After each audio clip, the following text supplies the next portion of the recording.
एक शख्स था रशीद, मजाक करता था, मजाक उड़ाता था लोगों का। He was the clown of the gathering. He use to make people laugh. कभी किसी को टांग अड़ा दी, कभी किसी को कोई और तकलीफ पहुंचाई। And this is a true story by the way. It happened back in 1990s। हुआ ये कि वो एक बार बार में बैठा हुआ था अपने फ्रेंड्स के साथ और ताश खेल रहा था। Everything was going on in the same routine. उसे घर से कॉल आती है और कॉल पे कहा जाता है कि आपकी वाइफ बहुत सीरियस कंडीशन में है। His wife was pregnant by the way. आपकी वाइफ बहुत सीरियस कंडीशन में, आप जल्दी से आइए, उन्हें हॉस्पिटल लेकर जाना है। वो इस बात को बड़ा इजी लेता है, कहता है ठीक है, ले जाएं आप, और उसी तरह हल्ला गल्ला शुरू कर देता है। दोबारा कॉल आती है, प्लीज जल्दी आइए, she is in serious condition, she may require major operation. He said okay, मैं आता हूं। ही गेट्स अप, जा रहा होता है तो रास्ते में एक ब्लाइंड फकीर आता है, एक अंधा फकीर आता है और उससे भीख मांगता है कि अल्लाह के लिए मेरी मदद करो। आदत से मजबूर रशीद क्या करता है कि उस अंधे फकीर को टांग अड़ाता है। वो अंधा फकीर गिर जाता है और वो हंसने लग जाता है और उसके दोस्त भी हंसने लग जाते हैं।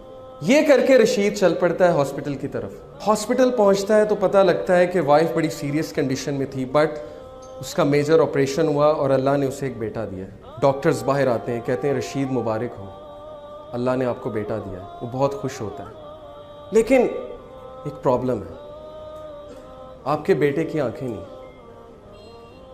आपके बेटे की साइट नहीं है, ही कांट सी। रशीद उसी वक्त गिर जाता है, बैठ जाता है और उसे लगता है कि जैसे उसके ऊपर किसी ने एक बहुत बड़ा पहाड़ गिरा दिया। उसे फ़ौरन याद आता है कि मैंने उस अंधे फ़कीर को टांग अड़ाई थी, शायद अल्लाह ने मुझे सबक सिखाने के लिए मेरा जो बेटा है उसकी आंखें ले ली। वो कहता है उस दिन के बाद मुझे उस बच्चे से नफरत हो गई और मैं उससे दूर भागने लगा। मेरा उसको देखने का दिल नहीं करता था। उस बच्चे का नाम उसने रखा सलीम। उसकी जो मदर थी बहुत नेक, तकवे वाली, नमाजी, परहेजगार, और वो अक्सर दुआ किया करती थी रशीद के लिए, अपने हस्बैंड के लिए कि अल्लाह इसको हिदायत दें, इसकी हिदायत का इंतज़ाम करें। अल्लाह डिफरेंट तरीक़ों से दुआ सुना करते हैं। अल्लाह का एक तरीका है इंसान को हिदायत देने का। रशीद कहता है कि उसके बाद वो बच्चा चल भी नहीं सकता था। कुछ अरसे बाद मुझे पता लगा ये तो क्रिपल्ड भी है। उसने कहा अब तो मुझे मज़ीद नफरत हो गई इस बच्चे से। उसके बाद अल्लाह ने उसे 2 बेटे दिए और वो सारा टाइम उन बच्चों को देता था और सलीम को बिल्कुल टाइम नहीं देता था। जबकि सलीम की जो वालदा थी वो बच्चे से बहुत मोहब्बत करती थी, बच्चे को कुरान पढ़ाती थी, बच्चे को कुरान हिफ्ज़ कराना शुरू कर दिया उनकी वालदा ने। रशीद को बिल्कुल नहीं पता था। एक दिन रशीद घर में बैठा हुआ सलीम आया। सलीम ने उसका हाथ पकड़ा। सलीम ने कहा बाबा मस्जिद में चलें। रशीद बहुत हैरान हुआ, कहता कि क्या मतलब? उसने कहा कि बाबा मुझे रास्ता पता है मस्जिद का, हम मस्जिद में चलें। तो बड़ा हैरान हुआ, बड़ा शर्मिंदा हुआ कि बच्चा अंधा है, इसे मस्जिद का रास्ता कैसे पता है। उसने कहा अच्छा चलो चलते हैं। He said कि बाय माई सरप्राइज सलीम ने मेरा हाथ पकड़ा और मुझे मस्जिद तक लेकर गया। बिल्कुल ट्रू इंसिडेंट है।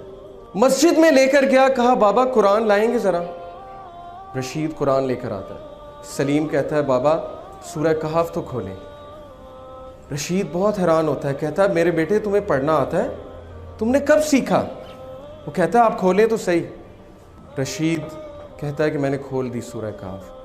सलीम पढ़ना शुरू करता है और बड़ी तरतील के साथ पढ़ता है सूरह कहफ। रशीद की आंखों में आंसू आ जाते हैं, रशीद रोने लग जाता है और उस टाइम अल्लाह से कहता है मेरे अल्लाह ये बच्चा अंधा नहीं, अंधा मैं हूं, अंधा मैं हूं जिसके घर के करीब मस्जिद थी लेकिन आज तक मस्जिद का रास्ता नहीं पता था। अंधा मैं हूं कि कुरान मेरे सामने था लेकिन मैंने आज तक नहीं पढ़ा। ये बच्चा अंधा नहीं है। Verily it is the hearts that are blind, not the sight. वो दिन और उसके बाद का दिन, रशीद कहता है उस बच्चे ने मेरी जिंदगी तब्दील कर दी। मैंने एक नमाज नहीं छोड़ी, कोई ऐसा दिन नहीं जब मैंने कुरान की तिलावत नहीं छोड़ी। सलीम से मुझे इतनी मोहब्बत हो गई, इतनी मोहब्बत हो गई कि बाकी सब बेटों से ज़्यादा मैं उसको तवज्जो देने लगा। फिर हुआ ये कि वो बिजनेस टूर पे गया रशीद, पीछे से उसने कॉल की। सबसे पहले सलीम कैसा है, सलीम कैसा है, बिल्कुल ठीक है, आपको बहुत याद करता है, मैं भी सलीम को बहुत याद करता हूँ। 1 महीना गुजरा, 1 महीने बाद वो घर आया। घर आकर उसने सबसे पहले किसका पूछा, सलीम कहाँ है, वेयर इज सलीम। बीवी खामोश। बच्चों से पूछा, मुझे बताओ सलीम कहाँ है। बच्चों ने कहा, बाबा सलीम तो जन्नत में चला गया। रशीद फूट फूट कर रोने लगा। वाइफ को कहा, मुझे बताया क्यों नहीं। वाइफ ने कहा, आपके पीछे से उसको बुखार हुआ था बहुत तेज, जिसकी वजह से हम उसे डॉक्टर के पास लेकर गए, आपसे कांटेक्ट नहीं हो रहा था और अल्लाह सुब्हानहू व तआला ने उसकी जान जो है, उसकी रूह जो है कब्ज कर ली। रशीद बहुत रोया, लेकिन उस वक्त रशीद ने अल्लाह की तरफ हाथ उठाया और कहा, है मेरे रब, मैंने सारी उम्र गफलत में गुजारी, लेकिन इस एक बच्चे ने मेरी जिंदगी तब्दील कर दी। इस एक बच्चे को तूने मेरी जिंदगी में भेजा ताकि मैं तेरी तरफ पलट जाऊं, ताकि मुझे तेरी याद आए। और अब जब इसका पर्पस खत्म हो गया तो तूने इसको अपने पास बुला लिया, क्योंकि ये तेरी अमानत थी। Brothers and sisters, do you know Salim कौन है? सलीम वो चैलेंज है, वो मुश्किल है आपकी जिंदगी में जिसको आप जहमत समझते हैं। सलीम वो मुसीबत है जिससे आपको नफरत है। लेकिन सलीम क्यों आया आपकी जिंदगी में?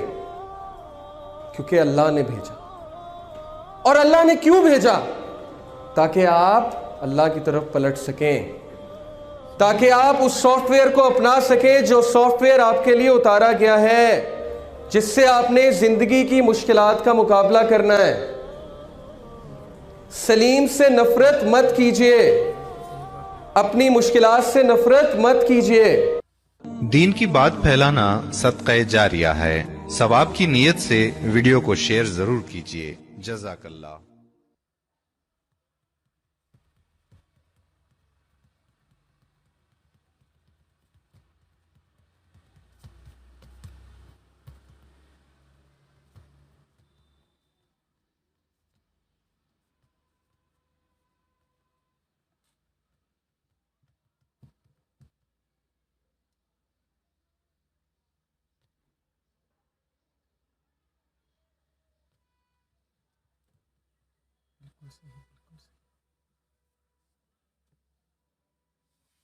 यही बात अगर लोगों की समझ में आ जाए इनकी सारी बातें, तो फिर क्या गलतियत पे तो सवाल ही करना है।